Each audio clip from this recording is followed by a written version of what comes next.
Right then, welcome back everyone. Today we're going to change our focus just slightly from Andrew. Now, since his most recent outing as the Batman is still in cinemas, I thought I'd take a look back at some of his older work, and so now I can say I've watched every single Robert Pattinson film, so you don't have to. Now when I say every, slight confession, I haven't actually watched every single film of his, but I'm just going to be talking about the films where he plays a central role, / films anyone actually gives a shit about. Sorry, Rob. So without further ado, let's get into it.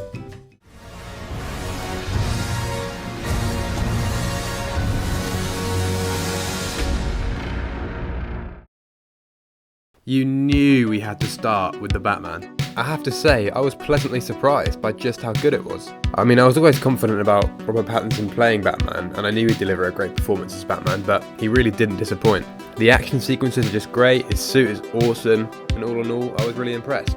On the other hand, I wasn't a huge fan of emo recluse Bruce Wayne. I just find it really funny thinking about he sees the bat symbol in the sky and thinks, oh shit, and sprints off to the bathroom and slathers on some eyeliner. The plot was decent, it keeps you guessing throughout, and had some good twists and turns, although I did find the Riddler's motives slightly wishy-washy and a bit stupid. The supporting cast was just as good, if not better, than the main role played by Robert Pattinson. Zoe Kravitz did an amazing job as Catwoman, definitely the best character in the film for me. I really love how they did the Riddler in this film, as more of like a Zodiac killer type serial killer, as opposed to some camp weirdo running around in a latex suit covered in question marks.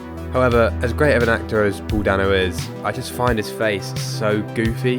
Like when he starts singing Ave Maria in the interrogation chamber, I was actually really struggling to stop myself laughing, I'm not gonna lie.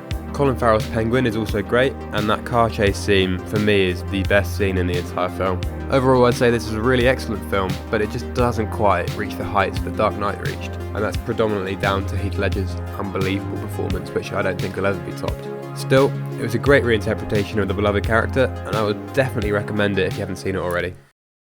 Okay, so that's one extra large frappuccino with extra caramel drizzle. Can I take a name, please? I'm Vengeance. What? I'm Vengeance.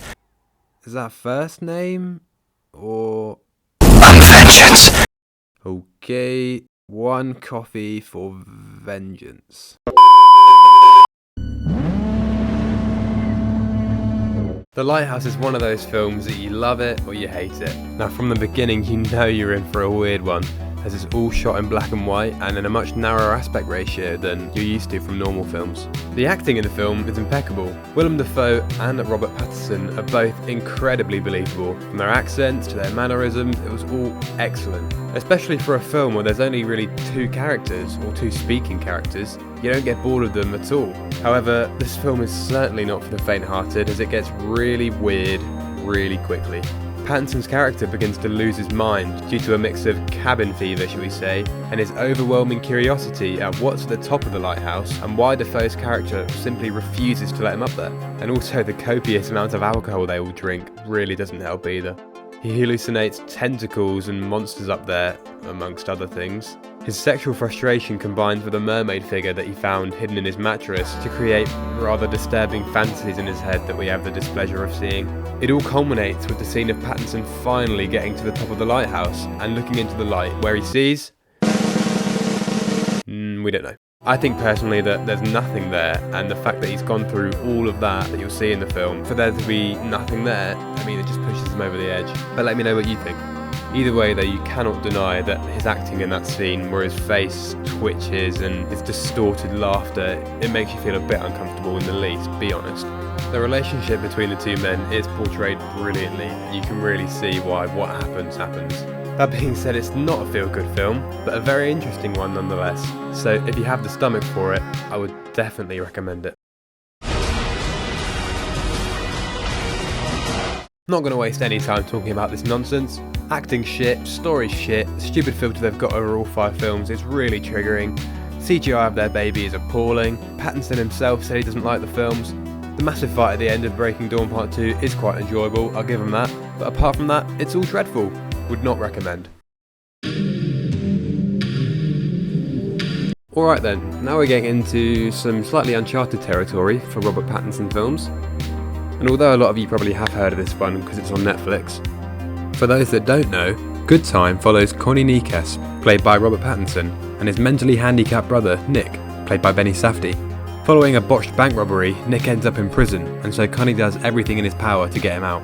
Now the name Safdie might ring a bell. Josh Safdie, the director of this film, and also Benny's brother in real life, directed Uncut Gems. More likely though, you're thinking about... I mean, I was Josh Safdie's muse when he wrote Uncut Gems. Right. Now this film is great. Connie goes on this weird and wonderful journey through New York, like a non-sexual Eyes Wide Shut, trying to find a way to get his brother out. Don't be fooled by the title though, Connie does not have a good time. Everything that can go wrong on this night does go wrong, most notably breaking the wrong person out of hospital. He meets all manner of people and does all manner of things, some being more questionable than others.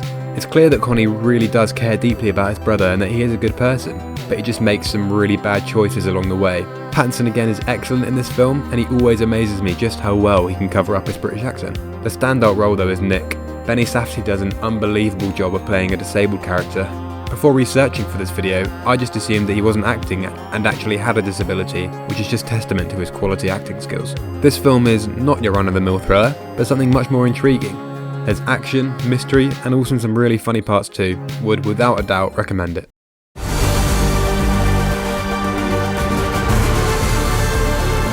And we're back to films everyone's seen. I won't spend too long on Tenet. Christopher Nolan is my favourite director because I just love how he combines physics and films. I think Tenet though maybe just takes it a bit too far, like maybe he's trying to be a bit too clever. Don't get me wrong, the whole story is genius, but it really does take a long while to get your head around the whole time inversion thing. Once you do though, you can really appreciate the intricacies of the plot, and I love all the fan theories that have sprung up as a result. My favourite being that Kat's son is Pattinson's character Neil. I won't go into how or why, but a cool detail is that when you invert Kat's son's full name, Maximilian, you get Neil.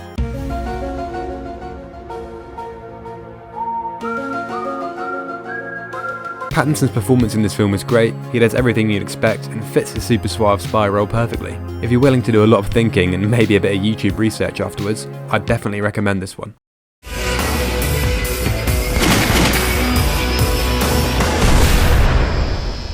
And now we're back at the less well-known films. However, in the case of Cosmopolis, that's for good reason, because it's shit. It's about a super rich asset manager, Eric Packer, who decides he needs a haircut and so takes a trip across the city to get to the barbers.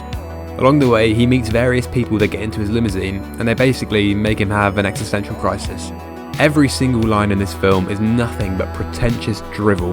The characters converse emotionlessly via vague, philosophical-sounding questions in an attempt to sound intellectual. Any special reason we're in the car instead of the office? What makes you think we're in the car instead of the office? Similar to the style of the dialogue of Killing of a Sacred Deer, which is a great film by the way, it's as if all the characters are reading off terms and conditions when they talk. However, unlike in The Killing of a Sacred Deer, this doesn't serve to intrigue you, but instead bores the shit out of you. It's monotonous and dull, and makes you think half the actors are dead behind the eyes. This style does actually work well for Pattinson's character, who is an unfeeling sociopathic dickhead, but still does not make it enjoyable to watch. Unless you're a masochist, stay away from this one.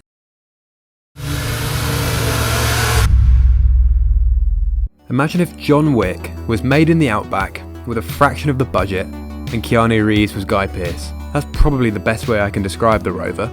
It's about a man whose car is stolen by this group of guys and he follows them to try and get it back, and along the way meets the brother of one of the guys in the car, which is Robert Pattinson. That's about where the similarities end though with John Wick. There are no sophisticated gentlemen in fancy hotels drinking martinis. This film is set 10 years after a total economic collapse and society just isn't a thing anymore. That being said, I was really surprised by how good this film was. It wasn't slow at any points, the small amount of dialogue there is great, there's enough action for you bloodthirsty people out there, and it really ticks all the boxes. It's also really well acted. Pattinson plays a mentally challenged young man and does it really well, he's really believable. And the ending of the film is very intense, but I think that's a good thing for films like these. I think this film's a bit of a hidden gem, so if you can, definitely watch it. And with that, the scores on the doors are, coming in at dead last, Twilight, followed by Cosmopolis. The only reason Cosmopolis isn't last is because I didn't have to watch fucking 5 of them. Next is The Lighthouse, followed by Tenet, which means coming in at third place, The Rover, a real hidden gem. The Batman gets second place, a brilliant superhero film that deserves everyone to watch it. And so the number 1 spot goes to Good Time, yay! It's unlike any other thriller I've seen, so make sure you catch it while it's still on Netflix. And that's the end of the video. I really hope you enjoyed it. And if you did, check out this other video I made about Under the Silver Lake, another massively underrated film starring the very handsome Andrew Garfield.